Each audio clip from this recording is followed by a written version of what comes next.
Hey everyone, and welcome back to our first time playthrough of SpongeBob SquarePants Battle for Bikini Bottom Rehydrated. In the last several parts, we went through the kelp forest, the longest level in the game and one of my least favorites. And in this part, we're going to be heading to the Flying Dutchman's Graveyard. This is actually a level this is the level I played the absolute least when I owned this game when I was younger. I actually didn't beat this game until I was like maybe a senior in high school or something. I don't know, but like I just never played this level. I always just went from Kelp Forest to the other level because there are certain wall jumps in this level that I just sucked at and I couldn't do. Do you still suck at them? No, I'm a god now, but oh, don't ever. I hope you censor that out. That's fucking awful. At this game. The graveyard of ships. Somewhere among this haunted mess, a fearsome specter waits. Okay, so you can just walk forward and talk to the Flying Dutchman before I say anything else about this level. Oh man, nobody wants to see that. Oh, yes. Who dares disturb the Flying Dutchman? It's me, SpongeBob, sir. I don't need any cookies. But I'm not a Shell Scout. Look, kid, I'm too disturbed to scare the bejesus out of you right now. Come back later. What's the matter? It's these darn robots. They've thrown me off my own ship, they have. Being thrown off your own ship is like having your pants pulled down in front of casual acquaintances. It's a sad, sad thing. Now those robots have got their own pirate ship, and they're blasting away at each other. Is there anything I can do to make you feel better? Well, now that you mention it... Get up to my ship and use the cannons to single-handedly defeat the robot ship. Any questions? Is that adorable hat available in a size 3? No, but if you do this, a golden spatula be your booty. Now get going. So this is the Flying Dutchman's Graveyard, and actually I want you to walk forward a few more steps for another cutscene.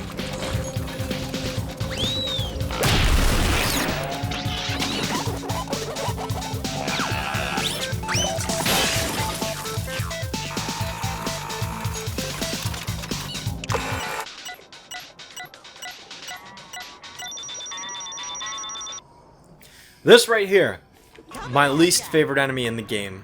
I absolutely hate fighting these robots.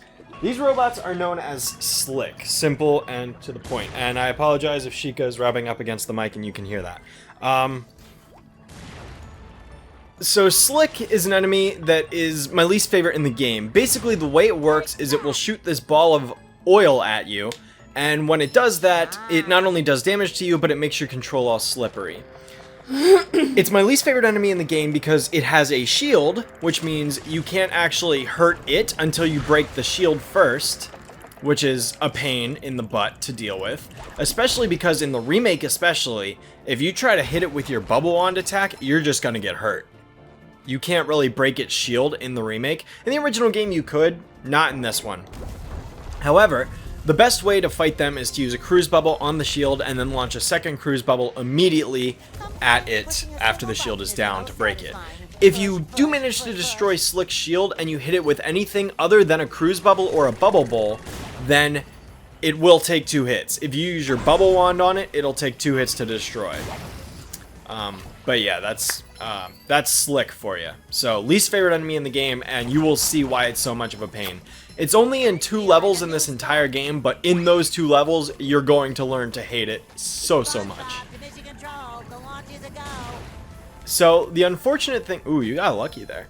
The unfortunate thing with fighting a Chuck is, unless they're not facing you and trying to hurt you like that one right there, usually you and the Chuck will launch a rocket at the same time. Yours does move a little bit faster. Oh, there's some sirens outside. But the other downside to that is usually you will just end up trading blows. So be prepared to get hit if you are close enough. as you can see, Slick's shield comes back way faster than you have time to get over there a second time, so you're actually going to have to wait to hit it until you're a little bit closer. If you want my advice on a few things to save some time, you're going to want to look down around the ledges of this area. Because somewhere, I'm not going to say where, but somewhere, there's a platform you can get to that will net you a golden spatula. Although, actually, I don't think you can get it until you activate a button, which I think you already passed.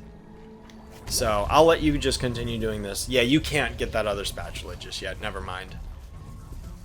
But right now, I'll just let you try and figure out this puzzle and see if you can get the walls to line up properly to continue forward. Because I really hope you actually activated that teleport box at the beginning of the stage. Do you know if you did? Probably not. Okay, well that's going to make backtracking a little more tedious because you're going to have to backtrack. Although you... Actually, no, you need to do it as SpongeBob. Unless you do it now, which is fine. Because there should be a... Yeah, you haven't activated it. You can see it in the far right up there. You're going to want to activate that because for backtracking purposes. But the thing about the Flying Dutchman's Graveyard is that it is definitely shorter than Kelp Forest. Good. Nowhere near as bad. Kelp Forest is definitely, in my opinion, the longest level in the game. Even when you know what you're doing. But Flying Dutchman's Graveyard is only 3 areas. And, well, technically it's 4, but really it's just 3. You'll see what I mean when we get to that point. But, there is another platform you can get to if you look around this area without progressing upwards. You're just going to want to look around the edges. And there you go. So, yeah, this is the final Sponge Ball sequence in the entire game, barring a bonus exception after you beat the game. So, this is the very last time you'll ever have to use the Sponge Ball. Which is kind of sad, because, you know, the Sponge Ball really only gets to be used in 2 levels, and then for this one spatula here, and that's it. Oh, you can't do that yet, because you need to do one other thing. You need to actually knock that panel closed first. I forgot about that. That is my mistake. But I'm actually glad we can show that. Basically, you want to knock that panel shut, although you are not close enough to make it in time. You need to get a little bit closer up there. My mistake. I should have told you to close that while you were up there, but I completely forgot you had to do that first. But yeah, I will say the Flying Dutchman's Graveyard theme song is interesting because it's like, it's super catchy and rockin', but it doesn't feel like it fits the level. I don't know, it just, I mean, there's parts of it where I'm like, yeah, this is Flying Dutchman, but when you get into the main riff with, like, the guitar coming in, I don't know, it just doesn't feel like the Flying Dutchman's Graveyard. Yeah. Not that it's a bad song, it's not, I love this song. It just doesn't make me think of, you know, the Flying Dutchman. The way, like, the Jellyfish Fields theme definitely makes me think of Jellyfish Fields. But what you want to do is you want to use the Sponge Ball and get to the end of this pathway without losing your Sponge Ball form, which you did, so you may as well just, yeah, try again. Let me think. There are only 3 socks in this entire level. Good. Which I think is actually kind of lame, because the Flying Dutchman is actually known for having a, you know, his dining sock. So I don't know, I feel like socks would be most at home in this level out of all of them, but there's only 3. And I know where all 3 are, so we won't have to worry about backtracking for them. But, yeah, just rush to the end. And if you pop out at like a certain point, you should still be able to make it with enough time.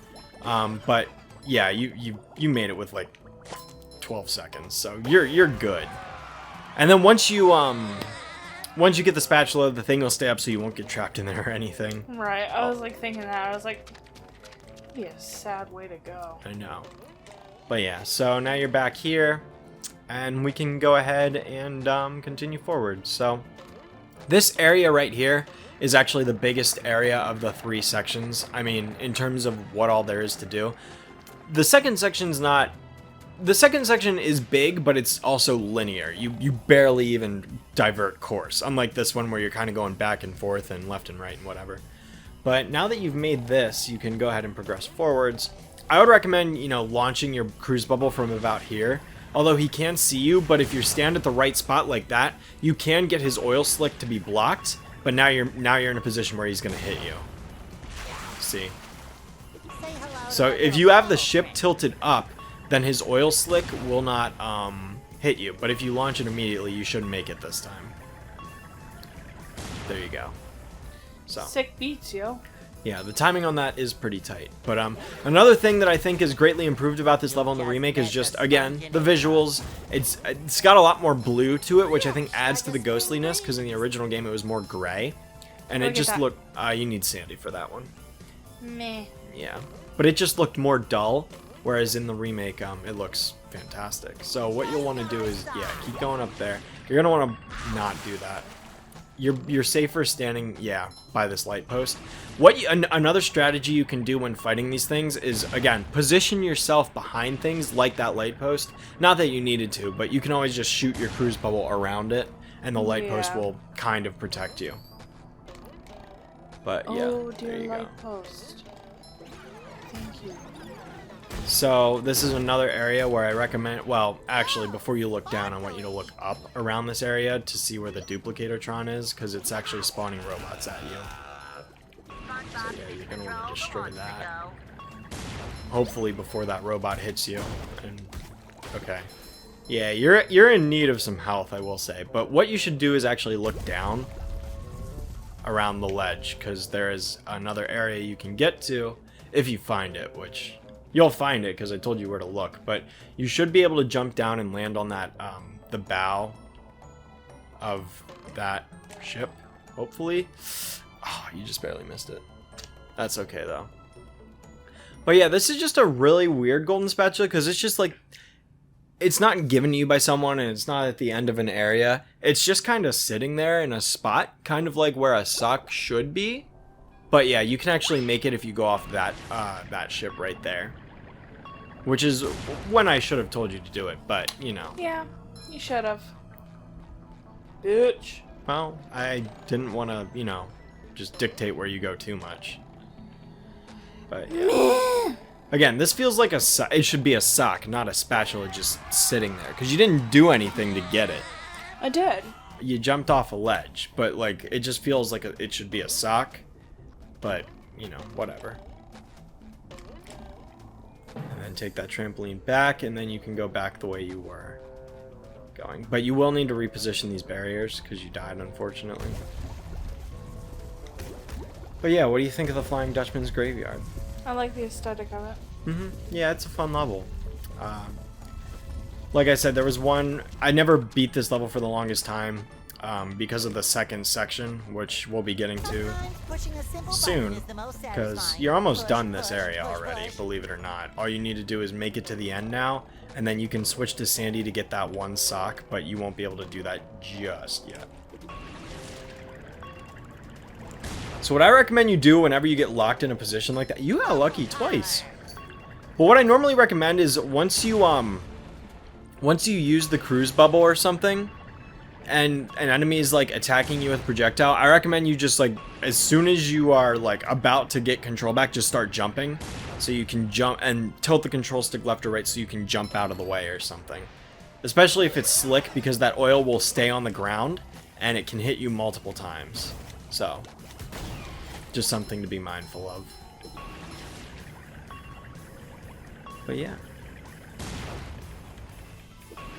There you go. And kaboom. Yep. I love how it said RIP behind that.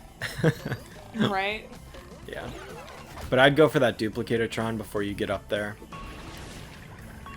So yeah, if you just tilt it. Nah, almost.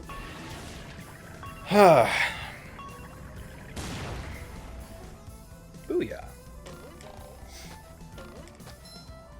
And then, you know, as you already experienced, you basically just want to create wall jumping platforms, or wall jumping columns with these giant tombstones, I guess they are.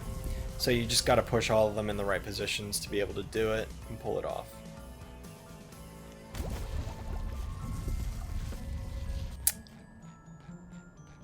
Not quite. I'm getting there. Okay. I'll let you figure it out. I'm not going to spoil the answer or anything, but...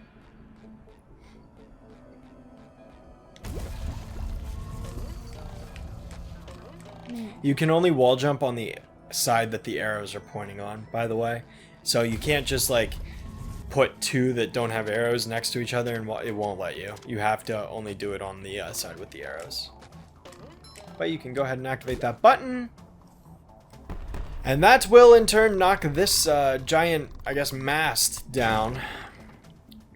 So I only needed those 2. I didn't need all 4. No. You just needed to. But they put 4 there to kind of confuse you and throw you off. Titties. Yeah. But yeah, as you can see, you just slide right down there, and that's the spatula for this area.